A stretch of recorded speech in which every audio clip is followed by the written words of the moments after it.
এক পোলা এক মায়ের খুব ভালোবাসে, দুনিয়ায় আর কিছু চাই নয় মায়া ছাড়া। আচ্ছা, কিন্তু মায়া পোলাডারে পছন্দ করে না। ওহো, অনেক চেষ্টার পর মায়া সে পোলাডারে কইল যে ঠিক আছে, হ্যাঁ, আমি তোমারে ভালোবাসতে পারি, হ্যাঁ, আমার একটা জিনিস এনে দিতে হবে। কি রে? পোলাটা তখন কইল যে তোমারে পাওয়ার লিগা আমি দুনিয়ার যে কোনো জায়গা থেকে যে কোনো জিনিস এনে দিতে পারি। হ্যাঁ, হ্যাঁ, মায়েরা তখন কইল তুমি তোমার মায়ের কইলজাটা আমার এনে দাও।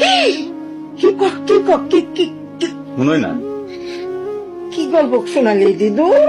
পোলা তখন দৌড়াইতে দৌড়াইতে তার মায়ের কাছে গেল। হ্যাঁ, মারে যায় কইল, হ্যাঁ, মা আমি একটা মায়ের ভালোবাসছি, আমি তার ছাড়া বাঁচুন না, হ্যাঁ, কিন্তু ওই মায়া আমার একটা জিনিস নিয়ে যাইতে কইছে, সেটা হলো তোমার কলিজা। তুমি যদি তোমার কলিজাটা আমারে দাও, ওই মায়াটা কলিজাটা পাইলে আমার ভালোবাসবে। মা তখন কইল তুই আমার একমাত্র বুকের ধন, তোর সুখের জন্য আমি সবকিছু করতে পারবো।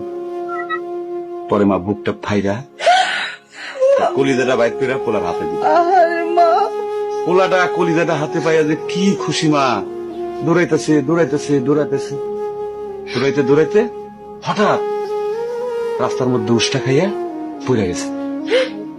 হাতের কলিজাটা হাতের থেকে ছুইটা রাস্তার মধ্যে পড়ছে। তখন মায়ের কলিজাটা কইতাছে, ব্যথা পাইছো বাজান? কেন?